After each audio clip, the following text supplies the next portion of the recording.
Pemirsa, Bank Penin telah melantai di Bursa Efek Indonesia sejak akhir 1982. Rekan Ahmad Murodi akan menyampaikan berbagai informasi untuk Anda. Silahkan, Dodi. Ya, Rudi dan juga pemirsa, saham PT Bank Pan Indonesia Tbk dengan kode PNBN telah menjadi salah satu pilihan pelaku sejak 39 tahun lalu. Kita simak datanya. Ya, ini dia PT Bank Pan Indonesia Tbk dengan kode saham PNBN, pencatatan di bursa 29 Desember 1982. Papan utama bidang usahanya adalah jasa perbankan, sektor keuangan, kemudian subsektor adalah bank. Oke, selanjutnya kita lihat siapa saja pemegang saham PT Bank Pan Indonesia Tbk.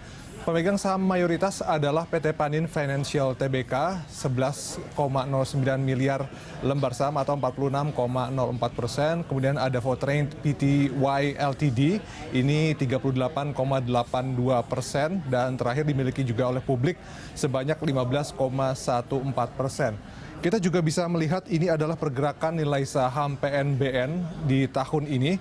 Di pembukaan perdagangan tahun 2021 dihargai Rp1.100 per lembar saham, kemudian naik cukup tinggi, bahkan ini kenaikan paling tinggi sampai saat ini, yaitu di Januari 8, 1.225. Kemudian sempat turunnya juga ini paling rendah dibandingkan yang lain, begitu ya, hanya Rp1.000 saja per lembar saham di 2 Februari, sempat naik sampai 1 Maret, kemudian sedikit turun di 17 Maret, dan naik lagi di 22 Maret sampai di penutupan perdagangan akhir pekan kemarin, itu angkanya berada di Rp1.070 per lembar saham.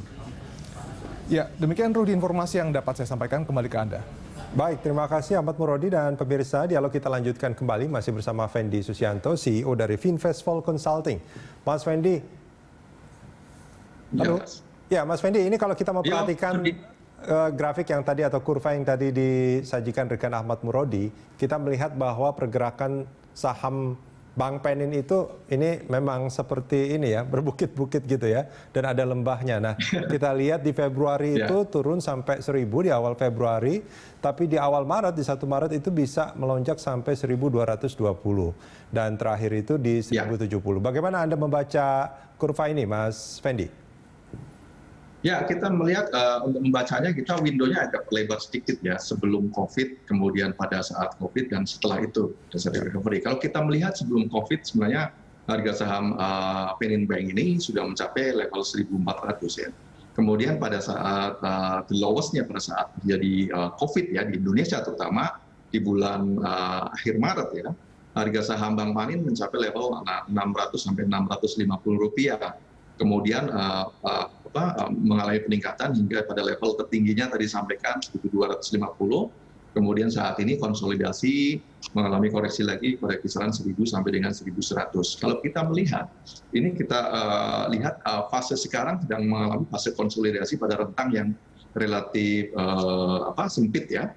Pada kisaran support levelnya ada di 995, kemudian resisten level kalau kita lihat ada di 1.250.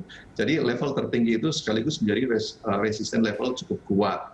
Nah, kalau kita melihat dari perkembangan tadi tentang sektor perbankan, terutama kinerja Bank Panin, nampaknya masih cukup on track. Dan kita melihat pada implikasi pada harganya, secara fundamental masih atraktif. Kita melihat tadi valuasinya pada kisaran 1.900 sampai dengan Rp1.990, sementara sekarang di harga 1.000 sampai 1.100, sehingga ada potensial upside.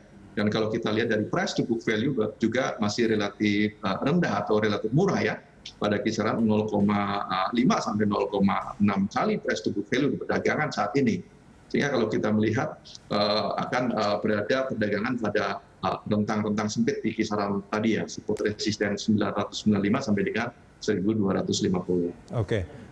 Ini kalau Anda prediksi sampai akhir tahun akan berada di level berapa, Mas Fendi? Nah, kita melihat ya, kalau lihat dari kinerjanya, kalau kita melihat pada 2020 kan kinerjanya terbantu ibaratnya karena memang melakukan alokasi portfolio ke penyertaan atau maksud saya investasi pada efek-efek obligasi yang memiliki potensi mengalami peningkatan. Nah, di 2021 kemudian kita lihat outlook ke depan, tentu saja akan shifting lagi ke posisi awal, dan saya melihat bahwa perolehan laba ekspektasinya juga akan tetap tidak akan terlalu signifikan ya, pada kisaran antara 3,2 sampai dengan 3,6 triliun ya.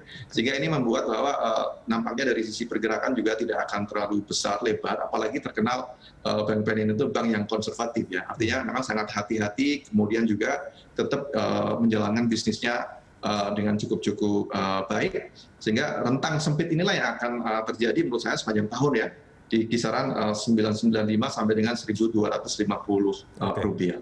Baik, Mas Fendi, kalau kita bicara soal Bank BNI nampaknya memang ini masih cukup positif. Tapi kalau kita melihat anak usahanya, sebetulnya kinerja dan kontribusinya terhadap Bank BNI itu seperti apa? Ya, sebut saja adalah misalnya adalah PNBS ya, ataupun dia memiliki unit syariah juga, yang di sektor perbankan semuanya juga kinerjanya juga masih kurang begitu menggembirakan ya. Di perdagangan bahkan harganya masih dalam posisi yang masih di bawah Rp100 gitu untuk PNB Bank syariahnya ya. Kemudian yang lainnya juga sama, masih relatively fluktuatif, memang lebih relatif fluktuatif harganya atau perdagangan sahamnya ketimbang induknya ya. Namun demikian masih dalam posisi yang rentangnya tidak terlalu volatile ya, artinya masih cukup make sense, tapi untuk para pedagang ataupun trader cukup menarik ya untuk para pedagang. Untuk investor menurut saya juga relatively lebih sama dengan induknya itu Bank BNI. Baik, Mas Fendi, terima kasih banyak sudah bersama kami di Corporate Action.